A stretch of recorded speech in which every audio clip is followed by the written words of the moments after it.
നമസ്തേ. രാജ്യം സ്വാതന്ത്ര്യലബ്ധിയുടെ 75-ാം വാർഷികം ആഘോഷിക്കാൻ തുടങ്ങുകയാണ്. ഇന്ന് നമ്മുടെ പ്രധാനമന്ത്രി ഗുജറാത്തിൽ വെച്ച് ഈ ആഘോഷ പരിപാടികളുടെ ഔപചാരികമായ ഉദ്ഘാടനം നിർവഹിച്ചു. എന്തുകൊണ്ട് ഇന്ന് ഈ മാർച്ച് 12-ാം തീയതി ഉദ്ഘാടനം നിർവഹിച്ചു എന്ന് ചിന്തിച്ചിട്ടുണ്ടോ? 1930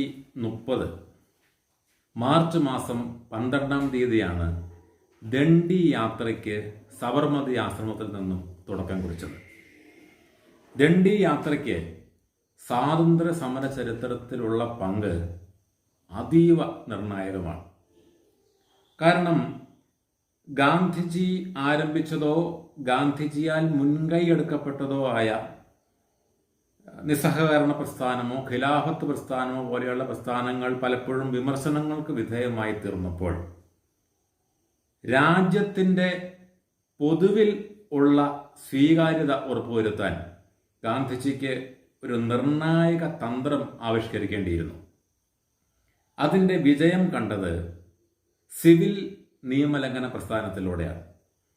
സിവിൽ നിയമലംഘന പ്രസ്ഥാനത്തിൻ്റെ ഏറ്റവും വലിയ തന്തുവായി നിലകൊണ്ടത് ഉപ്പ് സത്യാഗ്രഹമാണ്. അതുകൊണ്ട് ഉപ്പ് സത്യാഗ്രഹം ഇന്ത്യൻ സ്വാതന്ത്ര്യ സമര ചരിത്രത്തിൽ ആ സ്വാതന്ത്ര്യ സമരത്തിനുള്ള ആർജവത്തെ സാധാരണക്കാരൻ്റെ കൂടി ഒരു ആവശ്യമാക്കി തീർക്കുന്നതിൽ നിർണായകമായ പങ്ക് വഹിച്ചിട്ടുണ്ട്. അതുകൊണ്ടുകൂടിയാണ് ഈ 75-ാം വാർഷികത്തിൻ്റെ ആഘോഷം ഇന്നേ ദിവസം ആരംഭിക്കാൻ കേന്ദ്രം നിശ്ചയിച്ചത്. ഈ ദിവസം നമ്മൾ ദണ്ഡി യാത്രയെക്കുറിച്ചാണ് ചർച്ച ചെയ്യുന്നത്. ദണ്ഡി യാത്രയുടെ ചരിത്രം, എന്തുകൊണ്ട് ഗാന്ധി ഉപ്പ് തെരഞ്ഞെടുത്തു, ആ സമരം, ആ പ്രസ്ഥാനം, ആ യാത്ര ഉണ്ടാക്കിയ സാമൂഹിക രാഷ്ട്രീയ ചലനങ്ങൾ എന്തെല്ലാമാണ്, ഇന്ത്യൻ സ്വാതന്ത്ര്യ സമര ചരിത്രത്തിൽ എങ്ങനെയാണ് ദണ്ഡി യാത്ര അടയാളപ്പെടുത്തിയിട്ടുള്ളത് തുടങ്ങിയ വിഷയങ്ങളെ നമ്മൾ ഇന്ന് ചർച്ച ചെയ്യുന്നു. 1930 ഇന്നേ ദിവസം പ്രഭാതത്തിൽ സബർമതി ആശ്രമത്തിൽ മുഴങ്ങിയത് ഒരു ഭജനാണ്. ലക്ഷ്മി ദിഗംബർ പുലിസ്റ്റർ കമ്പോസ് ചെയ്ത ആ ഭജൻ ഗാന്ധിയുടെ ചില മോഡിഫിക്കേഷൻസ് കൂടി ചേർത്ത് അതിനെ ട്യൂൺ ചെയ്തെടുക്കുകയായിരുന്നു. രഘുപതി രാഘവ രാജാറാം പതീത പാവന സീതാറാം. ദണ്ഡി യാത്രയിലുടനീളം പ്രഘോഷിക്കപ്പെട്ടതും ആലപിക്കപ്പെട്ടതും പിന്നീട് ദണ്ഡി യാത്രയുടെ ഒരു ഗാന പ്രതീകവുമായി മാറിയ ഗാനമാണ്, ഒരു ശ്ലോകമാണ് രഘുപതി രാഘവ രാജാറാം പതീത പാവന സീതാറാം. ദണ്ഡി യാത്രയുടെ പ്രാദേശിക പതിപ്പുകൾ ഉണ്ടായപ്പോൾ ആ പ്രാദേശിക പതിപ്പുകളിലെല്ലാം ഇതേ രീതിയിലുള്ള ഗാനങ്ങളോ ശ്ലോകങ്ങളോ ഉണ്ടായിട്ടുണ്ട്. കേരളത്തിൽ വന്നപ്പോൾ അത് വരിക വരിക സഹചരെ വരിക സമര സമയമായി അംശി നാരായണപിള്ള എഴുതിയ ഗാനം. അങ്ങനെ ബഹുജന പ്രക്ഷോഭമായി സ്വാതന്ത്ര്യ സമരത്തെ മാറ്റുന്നതിനുള്ള എല്ലാ തന്ത്രങ്ങളും ഉൾക്കൊണ്ടിച്ചുകൊണ്ടുള്ള ഒരു യാത്രയായിരുന്നു ദണ്ഡി യാത്ര. അത് കേവലം അല്പം ഉപ്പ് ഉണ്ടാക്കുന്നതിന് വേണ്ടി നടത്തിയ ഒരു യാത്രയല്ല. അതിനപ്പുറം അതിന് വല്ലാത്ത ചില ചരിത്രപരമായ അർത്ഥതലങ്ങൾ ഉണ്ട്.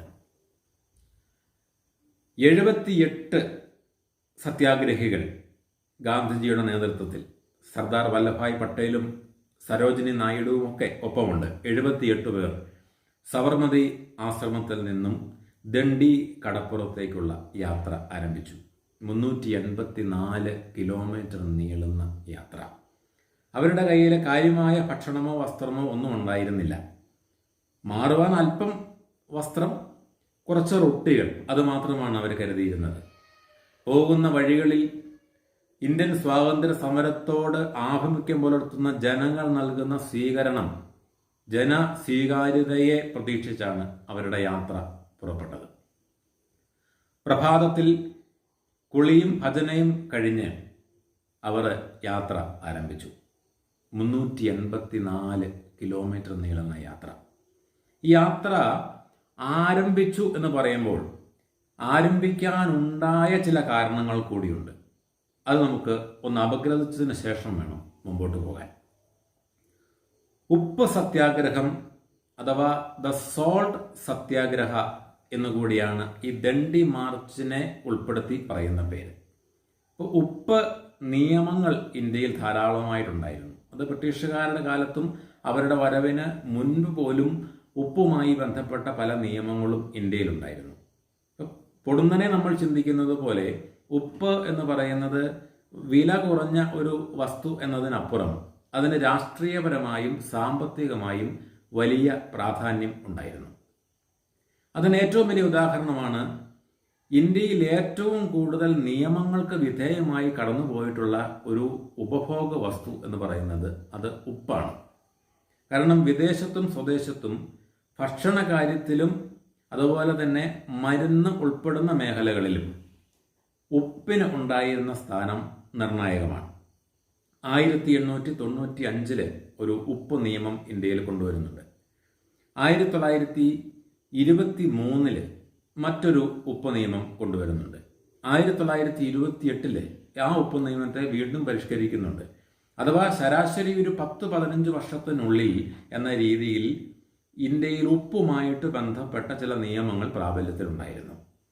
ഇതിൽ ഏറ്റവും നിർണായകമായിട്ടുള്ളത് ബ്രിട്ടീഷ് ഭരണകാലത്ത് 1895 പാസാക്കിയ ഉപ്പ് നിയമമാണ്. ആ നിയമം അനുശാസിക്കുന്നത് ഇന്ത്യയിലെ കടൽ തീരങ്ങളിൽ ഇനി മുതൽ ഉപ്പ് നിർമ്മിക്കാനുള്ള അവകാശം ബ്രിട്ടീഷ് കുത്തക ആയിരിക്കും എന്നുള്ളതായിരുന്നു. രണ്ടാമത്തെ ശുപാർശ, ഇന്ത്യക്കാർ ബ്രിട്ടീഷുകാരുടെ നിബന്ധനകൾക്ക് വിധേയമായി ഉപ്പുണ്ടാക്കാനുള്ള അനുമതി നേടിയെടുത്താൽ ആ ഉപ്പിന് ബ്രിട്ടീഷുകാർ നിശ്ചയിക്കുന്ന നികുതി അടയ്ക്കണമായിരുന്നു. അപ്പോൾ ഉപ്പ് എന്ന് പറയുന്നത് കടൽ ജലം വറ്റിച്ചുണ്ടാക്കുന്ന വളരെ ലളിതമായി സാധാരണക്കാരന് പോലും ഉണ്ടാക്കാൻ കഴിയുന്നതും വിൽപ്പന ചരക്കാക്കി മാറ്റാൻ കഴിയുന്നതുമായ ഒരു വസ്തുവിനെ ഒരു കൊളോണിയൽ ശക്തി അവരുടെ കുത്തകയാക്കി മാറ്റുന്നതിനുള്ള ഒരു കൊളോണിയൽ അംബിഷൻ വെച്ചുകൊണ്ടുള്ള പ്രവർത്തനം നടത്തി എന്നുള്ളതാണ് നമ്മളിവിടെ മനസ്സിലാക്കേണ്ടത്. ഇത് ഇന്ത്യയിലെ സാധാരണക്കാർക്കിടയിൽ, പ്രത്യേകിച്ചും ഇന്ത്യൻ ഉപഭൂഖണ്ഡത്തിലെ കടൽ തീരമുള്ള പ്രദേശങ്ങളിലെ തീരദേശ നിവാസികൾക്കിടയിൽ വലിയ ഒരു ക്ഷോഭത്തിന് കാരണമായി, വലിയ അമർഷത്തിന് കാരണമായി, ബ്രിട്ടീഷ് പോളിസികളോടുള്ള അമർഷത്തിന് കാരണമായിരുന്നു. തുടരെ വരുന്ന ഈ ഉപ്പ് നിയമങ്ങൾ ആ ആളുകളെ, ഇന്ത്യൻ വംശജരെ, പ്രത്യേകിച്ച് ഉപ്പ് നിർമ്മാണം ഉപജീവനമാക്കിയിരുന്നവരും അതുപോലെ ഉപ്പ് ഒരു നിത്യോപയോഗ സാധനമായി ഉപയോഗിച്ചിരുന്ന ഇന്ത്യക്കാരിലും വലിയ അമർഷമുണ്ടാക്കി. ഒരു വലിയ പ്രചാരമുള്ള ഒരു മാധ്യമത്തിന് ജനങ്ങളിലെ ഉൾനാടൻ പ്രദേശങ്ങളിലെ ജനങ്ങളിലേക്ക് പോലും എത്തിച്ചേരാനുള്ള കഴിവുണ്ടാകുന്നത് പോലെ തന്നെയായിരുന്നു ഏത് പ്രദേശത്തെയും പണ്ഡിതന്റെയും പാമരന്റെയും ഏത് സമയത്തും വേണ്ടിവരുന്ന ഒരു ഉപഭോഗ വസ്തു എന്ന നിലയിൽ ഉപ്പ് എന്ന വസ്തുവിനുണ്ടായിരുന്ന, അല്ലെങ്കിൽ ബ്രിട്ടീഷുകാരാൽ അങ്ങനെ ഉണ്ടാക്കപ്പെട്ട ഓരോ നിയമ ഭേദഗതികളും സാധാരണക്കാരിലേക്കും ഉൾനാടുകളിലേക്കും ആൺ പെൺ വ്യത്യാസമില്ലാതെ എത്തിച്ചേർന്നു എന്നുള്ളതാണ് വലിയൊരു കാര്യം. ജാതി മത വർഗ ഭേദമന്യേ എല്ലാവർക്കും ഒരുപോലെ ഇത് ബാധകമായിരുന്നു എന്നുള്ളതും ഒരു വലിയ കാര്യമാണ്. അതുകൊണ്ട് ഉപ്പ് എന്ന് പറയുന്നത് വില കുറഞ്ഞ ഒരു വിൽപ്പന ചരക്ക് എന്നതിനപ്പുറം അത് വലിയ ഒരു മാധ്യമമായിരുന്നു എന്നുള്ളതാണ് സത്യം. അതുകൊണ്ടാണ് ഗാന്ധിജി ഉപ്പ് നിയമം ലംഘിക്കുക, ഉപ്പ് ഉണ്ടാക്കി ബ്രിട്ടീഷ് സാമ്രാജ്യത്തെ വെല്ലുവിളിക്കുക എന്നുള്ളൊരു നയം സ്വീകരിച്ചത്. ഒരുപക്ഷെ ഗാന്ധി അദ്ദേഹത്തിൻ്റെ സ്വാതന്ത്ര്യ സമര ചരിത്രത്തിൽ അദ്ദേഹത്തിൻ്റെ ഇടപെടലുണ്ടായ സമയത്ത് ചെയ്തിട്ടുള്ള ഏറ്റവും ബുദ്ധിപരമായ ഒരു തീരുമാനങ്ങളിൽ ഒന്നാകും ഉപ്പിനെ കേന്ദ്രീകരിച്ചുകൊണ്ടുള്ള ഒരു സമരം നടത്തുക എന്നുള്ളത്. 61 വയസ്സുണ്ടായിരുന്ന മഹാത്മാഗാന്ധി 384 കിലോമീറ്റർ ദൂരം മറ്റുള്ള 78 ആളുകളുടെ മുൻപേ നടന്നു. അപ്പോൾ അതിൻ്റെ സമരത്തിൽ പങ്കെടുത്തിട്ടുള്ള മലയാളികൾ അവരുടെ ഓർമ്മക്കുറിപ്പുകൾ എഴുതിയിട്ടുണ്ട്. പ്രത്യേകിച്ചും ടൈറ്റസിനെ പോലെയുള്ള, ശ്രീകൃഷ്ണൻ നായരെ പോലെയുള്ള, എഴുത്തച്ഛനെ പോലെയുള്ള, രാഘവ പൊതുവാളിനെ പോലെയുള്ള 4 പേരാണ് കേരളത്തിൽ നിന്ന് പങ്കെടുത്തത്. അവരുടെ അനുഭവക്കുറിപ്പിൽ പറയുന്നത് 61 വയസ്സുണ്ടായിരുന്ന ഗാന്ധി മുൻപേ നടന്നപ്പോഴെന്നല്ല, അവർ പലപ്പോഴും ഓടിയെന്നാണ് പറയുന്നത്. മഹാത്മാഗാന്ധി ഓടിയപ്പോൾ ഗാന്ധിയുടെ പുറകെ എത്താൻ ടൈറ്റസ് ഉൾപ്പെടുന്ന അന്ന് ചെറുപ്പക്കാരായിരുന്ന ആളുകൾ അന്ന് പാടുപെട്ടു എന്നാണ് എഴുതിയിരുന്നത്. അപ്പോൾ വളരെ ഊർജ്ജസ്വലതയോടെ മുമ്പോട്ട് കൊണ്ടുപോകാൻ ഗാന്ധിജിക്ക് ഈ സമരത്തിനെ മുമ്പോട്ട് കൊണ്ടുപോകാൻ കഴിഞ്ഞു എന്നുള്ളതും അതൊരു ക്വാളിറ്റിയായി നമ്മൾ കണക്കാക്കേണ്ടതാണ്. ഇതൊരു വ്യക്തി കേന്ദ്രീകൃത സമരമൊന്നും ആയിരുന്നില്ല. ഗാന്ധിജിയുടെ നേതൃത്വത്തിൽ നടന്നു എന്നതിനപ്പുറം പട്ടേലും ഉൾപ്പെടുന്ന വലിയൊരു നേതൃനിര തന്നെ ഇതിനുണ്ടായിരുന്നു. ആദ്യ ഭാഗത്തൊന്നും വേണ്ടത്ര ജനപിന്തുണ ആർജിക്കാൻ ഈ ഉപ്പ് നിയമം ലംഘിക്കുക എന്നുള്ള ആശയത്തിന് കഴിഞ്ഞിരുന്നില്ല. അപ്പോൾ ദണ്ഡി യാത്രയിൽ പങ്കെടുത്ത സരോജിനി നായിഡു പോലും അതിൻ്റെ ആരംഭഘട്ടത്തിൽ, യാത്ര ആരംഭിക്കുന്നതിന് മുമ്പ് ഇതിൻ്റെ പദ്ധതി രൂപീകരണ ദശയിൽ കോൺഗ്രസ് സമ്മേളനത്തിൽ 1929 പൂർണ്ണ സ്വരാജൊക്കെ പ്രഖ്യാപിച്ചതിന് ശേഷം ഉപ്പ് നിയമം ലംഘിക്കാമെന്നുള്ള ഗാന്ധിജിയുടെ ഒരു ആലോചന മുമ്പോട്ട് വന്നപ്പോൾ ആദ്യം പ്രസംഗവേദിയിൽ നിന്ന് ചിരിക്കുകയാണ് ഉണ്ടായത്. ഈ ബലഹീനനായ മനുഷ്യൻ ഉപ്പ് നിയമം ലംഘിച്ചാൽ എങ്ങനെയാണ് ലോകത്തിലെ ഏറ്റവും വലിയ ശക്തിയായ ബ്രിട്ടീഷ് ഭരണത്തെ ചലഞ്ച് ചെയ്യാൻ കഴിയുക എന്ന് ചോദിച്ചുകൊണ്ട് സരോജിനി നായിഡു ചിരിച്ചതായിട്ടാണ് കുറിപ്പുകളിൽ കാണുന്നത്. പക്ഷേ ആ സരോജിനി നായിഡു പിന്നീട് അതിൻ്റെ യാഥാർത്ഥ്യം മനസ്സിലാക്കുകയും ഈ ദണ്ഡി മാർച്ചിൽ സജീവമായി സംബന്ധിക്കുകയും അറസ്റ്റ് വരികയും ചെയ്തു എന്നുള്ളത് ചരിത്രപരമായ വലിയ ഒരു വസ്തുതയായിട്ട് മാറുന്നു. ദണ്ഡി യാത്രയിൽ 78 സത്യാഗ്രഹികൾക്ക് ലഭിച്ച സ്വീകരണം അത് അനിർവചനീയമാണ്. ഉദാഹരണത്തിന് അവർ യാത്ര ചെയ്യുമ്പോൾ ആനന്ദ് എന്ന പ്രദേശത്തിനടുത്തുള്ള ദേഹി എന്ന പേരുള്ള ഒരു ഗ്രാമത്തിലെത്തിയപ്പോൾ 105 വയസ്സ് പ്രായമുള്ള ഒരു വൃദ്ധ ഗാന്ധിയുടെ അടുത്ത് ഓടി വന്നതിന് ശേഷം ഗാന്ധിയുടെ നെറ്റിയിൽ ഒരു ചുമന്ന തിലകക്കുറി ചാർത്തിയിട്ട് പറഞ്ഞു, നിങ്ങൾ പോവുക, എന്നിട്ട് സ്വരാജ് ആയി മടങ്ങി വരിക. സ്വരാജ് എന്ന ആശയമായിരുന്നു 1929 കോൺഗ്രസ് സമ്മേളനത്തിൽ മുമ്പോട്ട് വെച്ച ആശയം. സെൽഫ് റൂൾ, നിങ്ങൾ പോവുക, നിയമം ലംഘിക്കുക, സ്വരാജ് എന്ന ആശയവുമായി തിരിച്ചു വരിക എന്ന് 105 വയസ്സുള്ള വൃദ്ധ പറഞ്ഞു എന്നുള്ളതാണ് സത്യാഗ്രഹികളുടെ കുറിപ്പുകളിൽ നിന്ന് നമുക്ക് ലഭിക്കുന്ന വിവരം. അതുപോലെ പോകുന്ന വഴികളിൽ ആളുകൾ തടിച്ചുകൂടുകയും പലപ്പോഴും പോകുന്ന വഴികളിൽ തോരണങ്ങൾ കെട്ടുകയും ഈ സത്യാഗ്രഹികളെ കാണാൻ ആളുകൾ ഓടിക്കൂടുകയും കുട്ടികൾ ആർപ്പ് വിളിക്കുകയും ചെയ്തിരുന്നു എന്നുള്ളതാണ്. ജനസ്വീകാര്യതയിലേക്ക് ഇതിനെത്തിക്കാൻ അവർക്ക് കഴിഞ്ഞു. ഓരോ ദിവസവും കൃത്യമായ ഒരു പ്ലാനിങ്ങോട് കൂടിയാണ് അവർ മുമ്പോട്ട് പോയിക്കൊണ്ടിരുന്നത്. കൃത്യമായ ഒരു യാത്രാ സമയം, ഇന്ന സമയത്ത് ഭക്ഷണം, ഇന്ന സമയത്ത് ഭജൻ, ഇന്ന സമയത്ത് യാത്ര, ഇന്ന സമയത്ത് എഴുത്ത് മുതലായ നിശ്ചിത ടൈം ടേബിൾ അവർക്കുണ്ടായിരുന്നു. ഇപ്പോൾ എവിടെ ഹാൾട്ട് ചെയ്യണമെന്നതിനെക്കുറിച്ച് യാതൊരു മുൻവിധിയും ഇല്ലാതെ, മുൻധാരണയും ഇല്ലാതെയാണ് സത്യാഗ്രഹികൾ പോയത് എങ്കിലും അവർ ചെന്നിടത്തൊക്കെ വേണ്ട സമയത്ത് തന്നെ ജനങ്ങളുടെ കാര്യമായ ഇടപെടലും സഹകരണവും ഉണ്ടാവുകയും ഓരോ ദിവസവും 25 ദിവസം നീണ്ടായ യാത്രയിൽ 25 ദിവസവും സത്യാഗ്രഹികൾക്ക് ജനങ്ങളാൽ വലിയ സ്വീകാര്യത ലഭിക്കുകയും ചെയ്തു. ഗാന്ധിജി ഈ യാത്രയ്ക്കിടയിൽ പോലും ഭജൻ ആലപിക്കുകയും പ്രാർത്ഥിക്കുകയും എഴുതുകയും അതുപോലെ ചർക്കയിൽ നൂൽക്കുകയും ചെയ്തിരുന്നു. അപ്പോൾ ഇത് കണ്ടിരുന്ന ഗുജറാത്തിലെ ജനങ്ങൾ ഗാന്ധി എന്ന മനുഷ്യനിലേക്കും സ്വാതന്ത്ര്യ സമരം എന്ന ആശയത്തിലേക്കും ആകർഷിക്കപ്പെടുകയായിരുന്നു എന്നുള്ളതാണ് വലിയ വസ്തുത.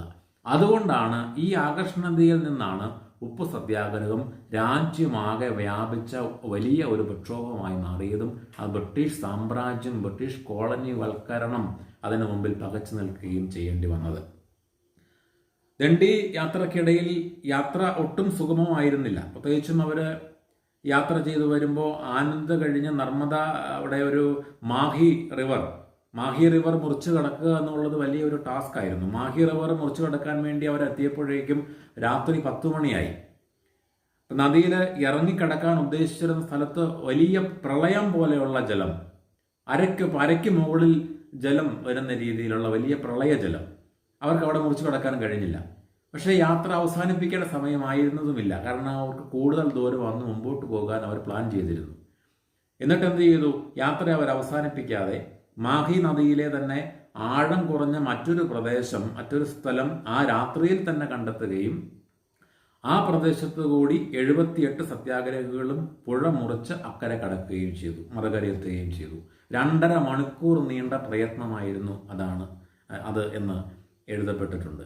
അങ്ങനെ സുദീർഘമായ യാത്രകൾക്കൊടുവിൽ എല്ലാ വിഭാഗത്തിൽപ്പെടുന്ന ജനങ്ങളും നൽകിയ സ്വീകാര്യതയ്ക്കൊടുവിൽ 1935 ഏപ്രിൽ 5-ാം തീയതി ദണ്ഡി യാത്ര എന്ന് വിളിക്കപ്പെട്ടിരുന്ന ഈ യാത്ര ദണ്ഡി കടപ്പുറത്ത് എത്തിച്ചേർന്നു.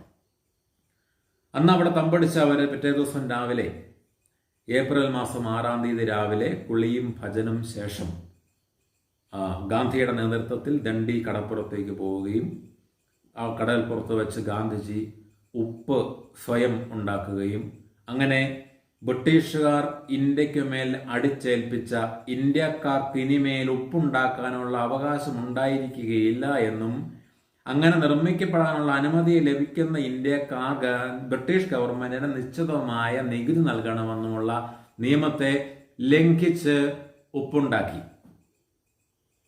അത് വലിയ മാറ്റങ്ങൾക്കാണ് ഇന്ത്യയിൽ വഴിതെളിച്ചത്.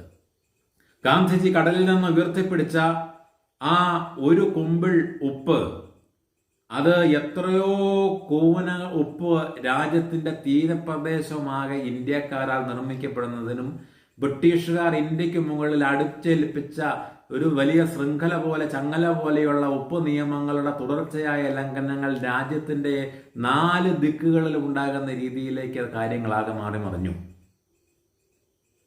തമിഴ്നാട്ടിൽ നിന്ന് സി രാജഗോപാലാജിയുടെ നേതൃത്വത്തിൽ ട്രിച്ചിയിൽ നിന്ന് യാത്ര ആരംഭിച്ചു ഉപ്പ് നിയമം ലംഘിക്കാൻ. കേരളത്തിലെ കെ കേളപ്പന്റെ നേതൃത്വത്തിൽ പയ്യന്നൂരിലേക്ക് നടന്ന യാത്ര ഉപ്പ് നിയമം ലംഘിച്ചു. വടക്ക് കിഴക്കൻ പ്രദേശങ്ങളിലെ റാണി ഗൈഡിലിയു, വടക്ക് പടിഞ്ഞാറൻ പ്രദേശങ്ങളിലെ ഖാൻ അബ്ദുൾ ഗാഫർ ഖാൻ, ഒറീസയിലെ ചൗധരി, അങ്ങ് ആസാമിൽ നിന്ന് പോലും അങ്ങ് നവഖാലി, വെസ്റ്റ് ബംഗാളിലെ നവഖാലി വരെ എത്രയോ ദൂരം നടന്നിട്ടാണ് ആസാമിലുള്ള ജനങ്ങൾ ഉപ്പ് നിയമം ലംഘിച്ചതെന്ന് നമ്മൾ ഓർക്കണം. അങ്ങനെ ഉപ്പ് നിയമ ലംഘനം, ഗാന്ധിജി ഉയർത്തിപ്പിടിച്ച ഒരു കുമ്പിൾ ഉപ്പ് രാജ്യത്തിന്റെ ജനത ഏറ്റെടുക്കുകയും സാധാരണക്കാരന്റെ അന്നമായിരുന്ന, ഊണിന്റെ ഭാഗമായിരുന്ന, ഉപജീവനത്തിന്റെ ഭാഗമായിരുന്ന ഉപ്പ് രാജ്യത്തിന്റെ സ്വാതന്ത്ര്യ സമര ത്വരയുടെ ഒരു പ്രതീകമായി മാറുകയും ചെയ്യുന്ന കാഴ്ചയാണ് നമ്മൾ കണ്ടത്. ബ്രിട്ടീഷുകാരാകെ പകച്ചുപോയി. ആദ്യകാലത്ത് ഗാന്ധി ഈ ഉപ്പ് നിയമം ലംഘിക്കുക എന്നുള്ള ആശയം രഹസ്യമായി സൂക്ഷിച്ചിരുന്നില്ല. അത് പലപ്പോഴും അന്നത്തെ ഇറുവിൻ പ്രഭുവിനെ അറിയിക്കുക കൂടി ചെയ്തിരുന്നു. അന്നത്തെ വൈസ്രോയി ഗവർണർ ജനറലായിരുന്ന ഇറുവിൻ പ്രഭുവിനെ അറിയിക്കുകയും ചെയ്തിരുന്നു, ഞങ്ങളിങ്ങനെ ഉപ്പ് നിയമം ലംഘിക്കുകയാണെന്നുള്ള കാര്യം. ഇറുവിൻ അന്നതിനെ ചായക്കോപ്പയിലെ കൊടുങ്കാറ്റ് എന്ന് വിമർശിക്കുകയാണ് ഉണ്ടായത്. ചായക്കോപ്പയിലെ കൊടുങ്കാറ്റ്. ഹഡ്വിക് പറഞ്ഞത് it's A stage of the Kinder garden എന്നാണ്. കിൻഡർ ഗാർഡനിലെ സ്റ്റേജ് എന്ന് പറഞ്ഞാൽ അതിന് ഇത്രയും വിലയല്ലേ ഉള്ളൂ, അത്രയും വില ഇതിനുള്ളൂ എന്നുള്ളതാണ്. അങ്ങനെ വിമർശിക്കുകയാണ് ഉണ്ടായത്. അപ്പോൾ ഗാന്ധി പറഞ്ഞ ഒരു ആശയം വളരെ പ്രസിദ്ധമാണ്. അന്നത്തെ ഭരണാധികാരികൾ പോലും ഇതിനെ വളരെ ഒരു ടൈനി ആയിട്ട് കണ്ടപ്പോൾ, നിസ്സാരമായിട്ട്, ട്രിഫിളായിട്ട് കണ്ടപ്പോൾ ഗാന്ധിജി പറഞ്ഞു, അതല്ല ഇന്ത്യയിലെ 7 ലക്ഷം ഗ്രാമങ്ങളിൽ നിന്നും ഒരു ഗ്രാമത്തിൽ നിന്ന് 10 പേരെങ്കിലും മിനിമം ഈ ഉപ്പ് സത്യാഗ്രഹത്തിൽ വിവിധ ഭാഗങ്ങളിലായി പങ്കെടുത്താൽ ഏത് സാമ്രാജ്യത്വ ശക്തിക്കാണ് ഇതിനെ തടുക്കാനാവുക? ഗ്രാമങ്ങളെക്കുറിച്ച് പഠിച്ച, സാധാരണക്കാരനെ കുറിച്ച് പഠിച്ച ഗാന്ധിജിക്ക് ആ ആശയം വളരെ ബലം നൽകുന്നതായിരുന്നു. 7 ലക്ഷം ഇന്ത്യൻ ഗ്രാമങ്ങളിലെ ജനതയിൽ നിന്നുണ്ടാകുന്ന പിന്തുണ ഉപ്പ് നിയമം ലംഘിക്കുമ്പോൾ ആ ജനതയുടെ സ്വീകാര്യത ഉണ്ടാകുമെന്ന് ഗാന്ധിജിക്കുണ്ടായിരുന്ന ഉറച്ച വിശ്വാസവും നിശ്ചയദാർഢ്യവുമാണ് ഈ ദണ്ഡി മാർച്ചിന്റെ വിജയത്തിന് കാരണമായി തീർന്നത്. അങ്ങനെ ഏപ്രിൽ 6 ഉപ്പ് നിയമം ലംഘിച്ചു കഴിഞ്ഞപ്പോഴാണ് ബ്രിട്ടീഷ് ഭരണത്തിന് മനസ്സിലായത്, ഇതിനൊരു രാജ്യവ്യാപ്തി ഉണ്ടായപ്പോഴാണ്, ഒരു കാലഘട്ടത്തിൽ അവസാനിച്ചു എന്ന് ബ്രിട്ടീഷുകാർക്ക് തോന്നിയിരുന്ന ഇന്ത്യക്കാരുടെ ഭരണതന്ത്രങ്ങൾ, നമ്മുടെ ഈ സ്വാതന്ത്ര്യ സമര പ്രവർത്തനങ്ങൾ പുനരുജ്ജീവിക്കുന്നു, തിരിച്ചു വരുന്നു, വെല്ലുവിളിക്കപ്പെടുന്നു ബ്രിട്ടീഷ് സാമ്രാജ്യത്വം എന്നുള്ള തോന്നൽ അവർക്കുണ്ടായി. അങ്ങനെ ബ്രിട്ടീഷ് ഭരണം ഇന്ത്യയിൽ വലിയ പോലീസ് നടപടികളിലേക്കും ഒക്കെ കടക്കുകയാണ്. 1930 മെയ് മാസം 4-ാം തീയതി ഗാന്ധിജിയെ അറസ്റ്റ് ചെയ്യുകയാണ്. ഉപ്പ് നിയമം ലംഘിച്ചതിന്റെ പേരിൽ ഗാന്ധിജിയെ അറസ്റ്റ് ചെയ്യുകയാണ്. ഗാന്ധി ആ സമയത്തും ദണ്ഡിയിലുണ്ട്, തിരിച്ചു പോന്നിട്ടില്ല. ദണ്ഡിയിൽ അവർ ഉപ്പ് നിർമ്മിക്കുന്ന ഉപ്പളങ്ങൾക്കടുത്തുള്ള ഫാക്ടറിക്കടുത്ത് ദണ്ഡിയിൽ നിന്നും കേവലം ഒരു 5 കിലോമീറ്റർ അകലെ മാറി ഒരു പ്രദേശത്തൊരു മാവിന്റെ ചുവട്ടിൽ ചെറുതായി ഉണ്ടാക്കിയ ഒരു പന്തലിനകത്ത് ഗാന്ധിജി കിടന്നുറങ്ങുമ്പോൾ അന്നത്തെ സൂറത്ത് മജിസ്ട്രേറ്റ് 2 പോലീസ് ഓഫീസർമാരെയും 30 സൈനികരെയും പോലീസ് ഉദ്യോഗസ്ഥരെയും കൂട്ടിക്കൊണ്ട് അവിടെ വരികയും ഗാന്ധിജിയെ പൊടുന്നനെ അറസ്റ്റ് ചെയ്ത് പൂനെയിലെ യർവാദ ജയിലിലേക്ക് മാറ്റുകയും ചെയ്തു. അപ്പൊ ഗാന്ധിജി അറസ്റ്റ് വരിച്ചു കഴിഞ്ഞപ്പോൾ കാര്യങ്ങൾക്ക് ഒന്നുകൂടി തീവ്രത വർദ്ധിക്കുകയാണ് ചെയ്തത്. ബ്രിട്ടീഷുകാര് പലപ്പോഴും കാണിച്ച ഒരു അബദ്ധമാണ് അറസ്റ്റിലൂടെ സമരത്തിനെ ഇല്ലാതാക്കി തീർക്കാനുള്ള ശ്രമം. പക്ഷെ എപ്പോഴൊക്കെ അകാരണമായും പൊടുന്നനെയും അറസ്റ്റ് ഉണ്ടായിട്ടുണ്ടോ ആ സമയത്തെല്ലാം ആ സമരങ്ങൾ ഏതായിരുന്നോ, ആ ആശയങ്ങൾ ഏതായിരുന്നോ അതിന് കൂടുതൽ വ്യാപ്തി ഉണ്ടാവുകയും ഗാന്ധിജി ആദ്യം പറഞ്ഞതുപോലെ 7 ലക്ഷം ഗ്രാമങ്ങളിലേക്ക് ഉപ്പിന്റെ സന്ദേശം എത്തിയതുപോലെ ഉപ്പ് നിയമം ലംഘിച്ച ഗാന്ധിജിയുടെ സന്ദേശം എത്തുകയും അങ്ങനെ ആ സമരത്തിന് തീവ്രത വർദ്ധിക്കുകയും ചെയ്തു എന്നുള്ളതാണ്. അപ്പം മെയ് 4 ഗാന്ധിജി അറസ്റ്റ് ചെയ്യപ്പെട്ട് യർവാദ ജയിലിലേക്ക് പോയപ്പോൾ പിന്നീട് അറസ്റ്റുകളുടെ ഒരു പരമ്പര തന്നെ ഉണ്ടായി. 5000-ഓളം അറസ്റ്റ് നടന്നു എന്നുള്ളതാണ്. പ്രത്യേകിച്ചും ചില സംഭവങ്ങൾ ബ്രിട്ടീഷ് ഇന്ത്യൻ സൈനികരിൽ പോലും ഗാന്ധിജിയോടും ആ പ്രസ്ഥാനത്തോടും കൂറ് പുലർത്താൻ ചിലർ കാണിച്ച ആ ഒരു മമതയുണ്ടല്ലോ, അത് നമ്മൾ എടുത്തു പറയേണ്ടതാണ്. ഈ ഗർഫിള റൈഫിൾസ് ഉപയോഗിച്ചുകൊണ്ട് ഇന്ത്യൻ സത്യാഗ്രഹികളെ ഷൂട്ട് ചെയ്യാൻ വേണ്ടി പെഷവാറില് ബ്രിട്ടീഷ് സൈന്യ ഉദ്യോഗസ്ഥർ ഓർഡർ ഇട്ടപ്പോൾ അന്നത്തെ ബ്രിട്ടീഷ് ഇന്ത്യൻ സൈന്യത്തിൽ അംഗങ്ങളായിരുന്ന ഇന്ത്യൻ സൈനികർ അത് നിരസിക്കുകയും അങ്ങനെ ബ്രിട്ടീഷ് ഓഫീസേഴ്സിന്റെ ഓർഡർ പാഴായി പോവുകയും ചെയ്തു. അവരും ഗാന്ധിജിയും സത്യാഗ്രഹികൾക്കും അനുഭാവം പ്രകടിപ്പിച്ച് ഉപ്പ് സത്യാഗ്രഹത്തിൽ പങ്കെടുക്കുന്ന കാഴ്ചയാണ് പിന്നീട് പെഷവാറിൽ കണ്ടത്. അപ്പോൾ ഗാന്ധിജിയുടെ അറസ്റ്റിന് ശേഷം പിന്നെ തയാബ്ജിയായി, ഉപ്പ് സത്യാഗ്രഹത്തിന്റെ മേധാവിത്വം വഹിച്ചയാൾ തയാബ്ജിയായി. പട്ടേലും സരോജിനി നായിഡുവും രുക്മിണി ദേവിയെ പോലെ ആളുകളുമൊക്കെ അറസ്റ്റ് വരിച്ചു. രുക്മിണി ദേവി ആണ് അറസ്റ്റ് വരിക്കപ്പെട്ട ആദ്യത്തെ സ്ത്രീ. പട്ടേൽ അറസ്റ്റ് വരിക്കപ്പെട്ട ആദ്യത്തെ മെയിൻ ലീഡേഴ്സിൽ ഒരാളായിട്ട് മാറുകയും ചെയ്തു.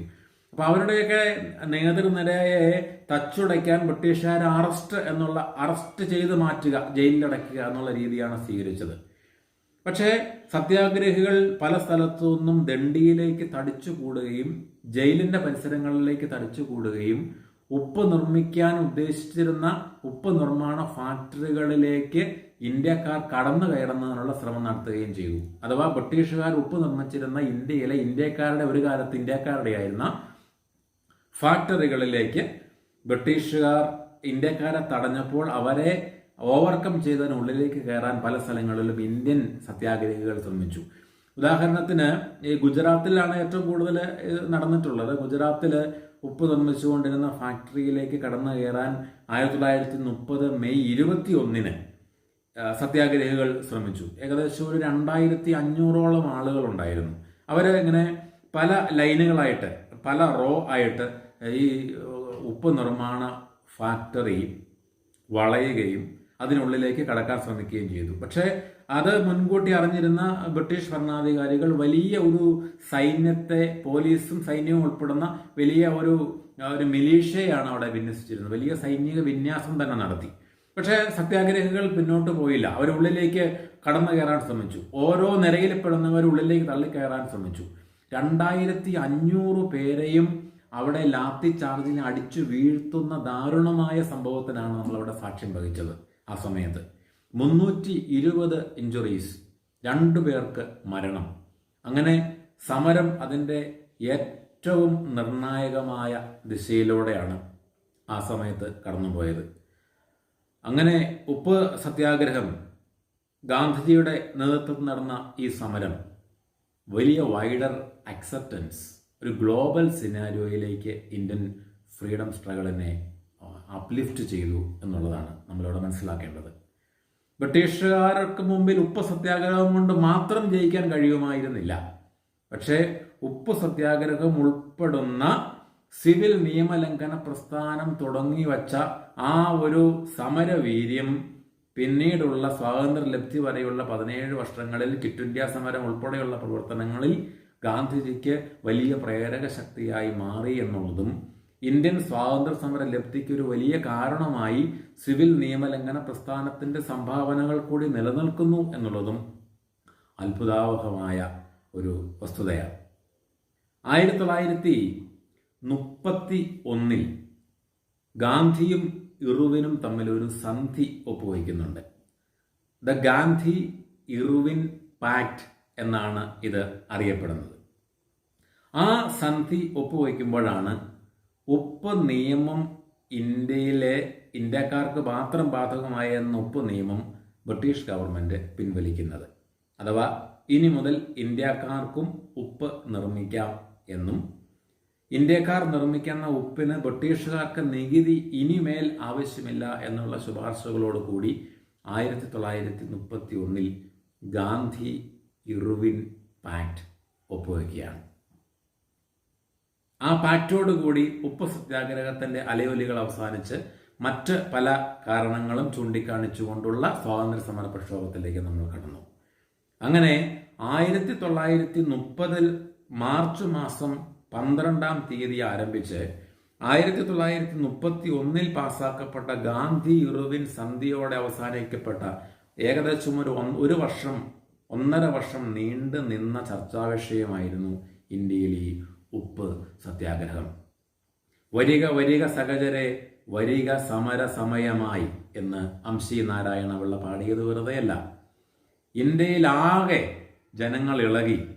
സ്വാതന്ത്ര്യം എൻ്റെ ജന്മാവകാശമാണ്, ഞാനത് നേടുക തന്നെ ചെയ്യുമെന്ന് ഉദ്ഘോഷിച്ച ബാലഗംഗാധര തിലകന്റെ ആശയങ്ങൾ, ഗാന്ധിജി മുമ്പോട്ട് വെച്ച പൂർണ്ണ സ്വരാജ് ഉൾപ്പെടെയുള്ള ആശയങ്ങൾ, ഇന്ത്യൻ നാഷണൽ കോൺഗ്രസിന്റെ ആശയങ്ങൾ, അതൊക്കെ ജനങ്ങൾ ഏറ്റെടുക്കുകയും സ്വാതന്ത്ര്യ സമര പ്രസ്ഥാനം ഒരു ബഹുജന പ്രക്ഷോഭമായി, ഒരു മാസ് മൂവ്മെന്റായി ഇന്ത്യയിൽ മാറുകയും ചെയ്തു എന്നുള്ളതാണ് ഈ ഉപ്പ് സത്യാഗ്രഹം നമ്മളൊക്കെ മുമ്പിൽ വയ്ക്കുന്ന വലിയ ഒരു ആശയം. അപ്പോൾ രഘുപതി രാഘവ രാജാറാമിന്റെ ആ ശ്ലോകത്തിന് ഇടയ്ക്ക് ഒരു ഭാഗമുണ്ട്, ഈശ്വര അല്ലാ തേരേ നാം സബ്കോ സന്മതി ദേ ഭഗവാൻ. ആ ആശയവും ഇന്ത്യയിൽ വലിയ പ്രാധാന്യം എന്നുള്ളതായിരുന്നു. ഈശ്വര അല്ലാ തേരേ നാം, God and Allah are your names, സബ്കോ സന്മതി ദേ ഭഗവാൻ. God bless to those who with his wisdom. ജ്ഞാനം ഉപയോഗിച്ചുകൊണ്ട് ഈശ്വരൻ അള്ളാ ഈ ലോകത്തെ അനുഗ്രഹിക്കും. അവിടെ ഈ ദണ്ഡി യാത്രയിൽ തന്നെ പ്രത്യേകിച്ച് വന്ന് ബോംബെയിൽ ഗാന്ധിജിയുടെ അറസ്റ്റിന് ശേഷം വലിയ പ്രക്ഷോഭമുണ്ടായി. ആ പ്രക്ഷോഭം ഉണ്ടായപ്പോൾ അവിടെ അറസ്റ്റ് ചെയ്യപ്പെട്ട പ്രക്ഷോഭകാരികൾ ഗാന്ധിജി കി ജയ് എന്ന് മുദ്രാവാക്യം വിളിച്ചു. അതുപോലെ തന്നെ ഹിന്ദു മുസ്ലിം കി ജയ് എന്നുള്ള മുദ്രാവാക്യവും ഒന്ന് വിളിക്കുന്നുണ്ട്. കാരണം അന്നത്തെ ഏറ്റവും മേജർ ആയിരുന്ന 2 റിലീജിയസ് സെക്റ്റുകൾ, ഹിന്ദു മുസ്ലിം സെക്റ്റുകൾ, അവരുടെ യൂണിറ്റി അന്ന് വളരെ പ്രധാനമായിരുന്നു. ഹിന്ദുവും മുസൽമാനും എന്നുള്ളത് ഒരു ശൈലിയായി തന്നെ നിലനിന്നിരുന്നു. അപ്പോൾ ആ ശൈലിയിൽ God and Allah R your names and God bless those with his wisdom എന്നുള്ള ആശയം ഈ രഘുപതി രാജാറാമിന്റെ തുടർച്ചയായിട്ടുള്ള രാജ്യമെമ്പാടുമുള്ള അതിൻ്റെ ആ ഒരു ആലാപനം കൊണ്ട് ഹിന്ദു മുസ്ലിം യൂണിറ്റി ഡെവലപ്പ് ചെയ്യാൻ കൂടി ഈ ഉപ്പ് സത്യാഗ്രഹം, ദണ്ഡി യാത്ര കാരണമായി എന്നുള്ളതും വളരെ പ്രാധാന്യം അർഹിക്കുന്ന ഒന്നാണ്.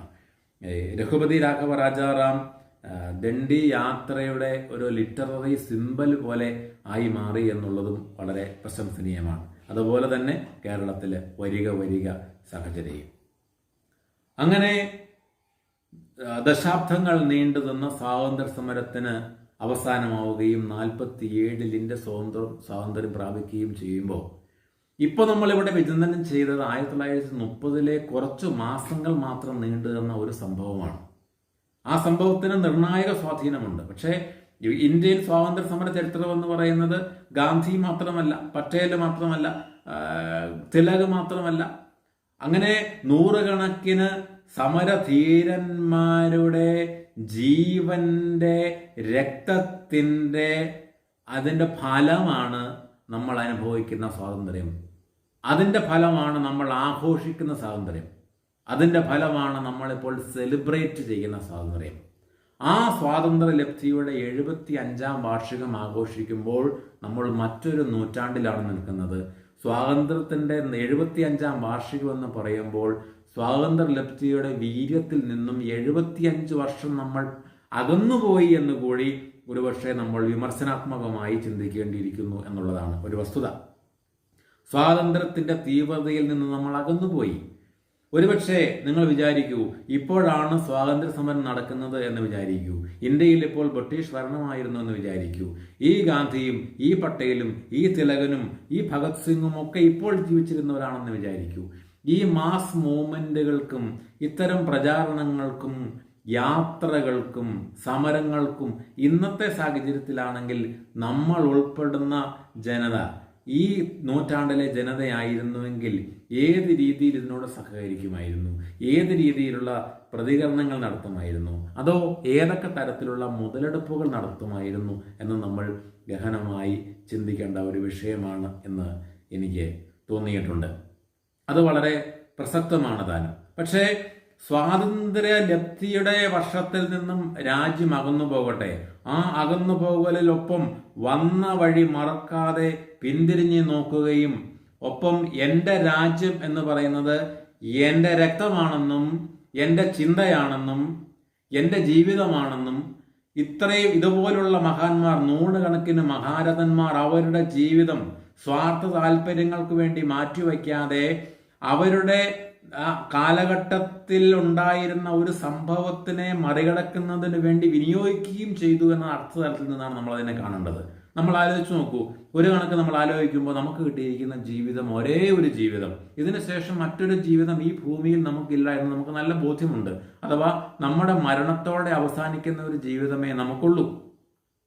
അപ്പോ നമ്മുടെ രാജ്യം എന്ന് പറയുന്ന, ഒരുപക്ഷെ അതൊരു വിശ്വാസം ആണ്, അതിനൊരു ഭൗതിക ബൗണ്ടറി ഉണ്ടെങ്കിൽ കൂടി രാജ്യം എന്നത് ഒരു ബേസിക്കലി ഒരു ആശയമാണ്, ഒരു കൺസെപ്റ്റാണ്.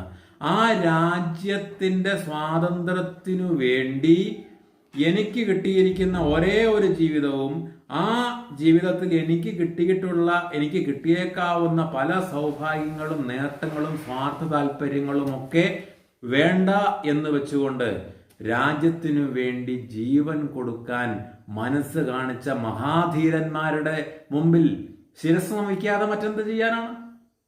നമ്മളായിരുന്നുവെങ്കിൽ ഇതിൻ്റെ അകത്ത് നിന്ന് എങ്ങനെ സ്വാർത്ഥ താല്പര്യങ്ങൾ ഉണ്ടാക്കിയെടുക്കാം, എങ്ങനെ നേട്ടങ്ങൾ ഉണ്ടാക്കിയെടുക്കാം എന്ന് ചിലപ്പോഴെങ്കിലും ചിന്തിച്ചു പോയനെ. എന്ത് കാണുമ്പോഴും what is in it for me, ഇതിൽ എനിക്ക് എന്താണുള്ളത് എന്ന് ചിന്തിക്കുന്ന ഒരു ജനതയ്ക്ക് ഒരിക്കലും രാഷ്ട്രബോധം, പൗരബോധം എന്നിവ അവകാശപ്പെടാൻ കഴിയില്ല എന്നുള്ളതാണ് വസ്തുത. ഈ മഹാരഥന്മാർ അവരുടെ ജീവിതകാലത്ത് കൊട്ടിഘോഷിക്കപ്പെട്ട ആളുകളല്ല. ഈ ഗാന്ധിയും പട്ടേലും ഒക്കെ അവർക്ക് പല സ്ഥലങ്ങളിലും സ്വീകരണം ലഭിച്ചിരുന്നപ്പോൾ പോലും ആ സ്വീകരണത്തിന് ഒരു നേതാവിന് ലഭിച്ചിരുന്ന പിന്തുണയല്ല അത്, മറിച്ച് സ്വാതന്ത്ര്യം ലഭിക്കണമെന്ന് ആ ഒരു ജനത ആഗ്രഹിച്ചിരുന്നു എന്നതിന്റെ തീഷ്ണത അവരുടെ മുമ്പിൽ നിന്ന് നയിച്ചിരുന്ന, കൂടുതൽ കഷ്ടപ്പാട് അനുഭവിച്ചിരുന്ന, ജീവിതം ബലിയാടാക്കി മാറ്റുന്നതിന് പോലും മടിയില്ലാതിരുന്ന നേതാക്കന്മാർക്ക് അവർ നൽകിയിരുന്ന ഒരു സ്വീകരണമാണത്. ഗാന്ധി കൂടുതൽ ആരാധിക്കപ്പെട്ടത് അദ്ദേഹത്തിന്റെ ഭരണശേഷമാണ്. മറ്റെല്ലാ സ്വാതന്ത്ര്യ സമര സേനാനികളും ഇന്ന് കാണുന്ന രീതിയിൽ മഹാന്മാരെന്ന തലത്തിൽ നമ്മൾ വാഴ്ത്തുന്നത് അവരുടെ മരണശേഷമാണ്. ഒരു കണക്കിന് ആലോചിച്ച് നോക്കൂ, മരണശേഷം നമുക്ക് ലഭിക്കുന്ന ഏത് തരത്തിലുള്ള പ്രകീർത്തനങ്ങളും ആസ്വദിക്കാൻ നമുക്ക് കഴിയില്ല. നമ്മുടെ ജീവിതം അവിടെ തീർന്നു. ജീവിച്ചിരിക്കുമ്പോൾ കിട്ടുന്ന പ്രോത്സാഹനത്തിനല്ലേ എനിക്ക് ഗുണമുള്ളൂ എന്ന് സങ്കുചിത താല്പര്യത്തോടു കൂടി വിചാരിച്ചിരുന്നുവെങ്കിൽ ഈ ബ്രിട്ടീഷ് കൊളോണിയലിസ്റ്റ് എക്സ്പാൻഷൻ 1947 കഴിഞ്ഞ് മുമ്പോട്ട് പോരുമായിരുന്നു എന്നുള്ളതാണ് വസ്തുത. അപ്പോ നമുക്ക് വേണ്ടി കൂടി ജീവൻ ബലിയർപ്പിച്ച, നമുക്ക് വേണ്ടി കൂടി ബലിയാടായ, നമുക്ക് വേണ്ടി കൂടി സ്വന്തം ജീവിതം വേണ്ടെന്ന് വെച്ച മഹാരഥന്മാരാണ്, അങ്ങനെയുള്ള ആളുകളാണ്, പ്രഘോഷിക്കപ്പെട്ട നേതാക്കന്മാരും അണിനിരുന്ന ധാരാളം ജനങ്ങളും. സാൾട്ട് സത്യാഗ്രഹത്തിൽ തന്നെ 5000-ഓളം പേരെ സാധാരണക്കാർ അറസ്റ്റ് വരിച്ചു എന്ന് പറയുമ്പോൾ അവിടെ തന്നെ മനസ്സിലാക്കാവുന്നതാണ് എത്രത്തോളം ബഹുജന പിന്തുണ ഓരോ സ്വാതന്ത്ര്യ സമര പ്രസ്ഥാനങ്ങളിലും പ്രോഗ്രാമുകൾക്കും ലഭിച്ചിരുന്നു എന്നുള്ളത്. ആ സമര തീഷ്ണത, നമ്മുടെ രാജ്യത്തിന് വേണ്ടി നിലകൊള്ളുന്നതിനുള്ള ബോധം, അത് നമ്മുടെ ഉള്ളിൽ നിന്ന് ഉണ്ടാകേണ്ടതാണ്. ഉള്ളിൽ നിന്ന് വെറുതെ ഉണ്ടാകുന്നതല്ല. ഇത്തരം ചരിത്രപരമായ കഥകളിൽ നിന്ന് നമ്മൾ സ്വാംശീകരിച്ചെടുക്കേണ്ടതും നമ്മുടെ വ്യക്തിത്വത്തിന്റെ ഭാഗമായി തീരേണ്ടതുമായ വലിയ ആശയമാണ് രാഷ്ട്രബോധം. ആ രാഷ്ട്രബോധം എന്ന ആശയമാണ് സ്വാതന്ത്ര്യലബ്ധിയുടെ 75-ാം വാർഷികത്തിന്റെ ഒരു വർഷം നീണ്ടു നിൽക്കുന്ന ആഘോഷ പരിപാടികളിലൂടെ നമ്മളിൽ ഉണ്ടാകേണ്ടത്.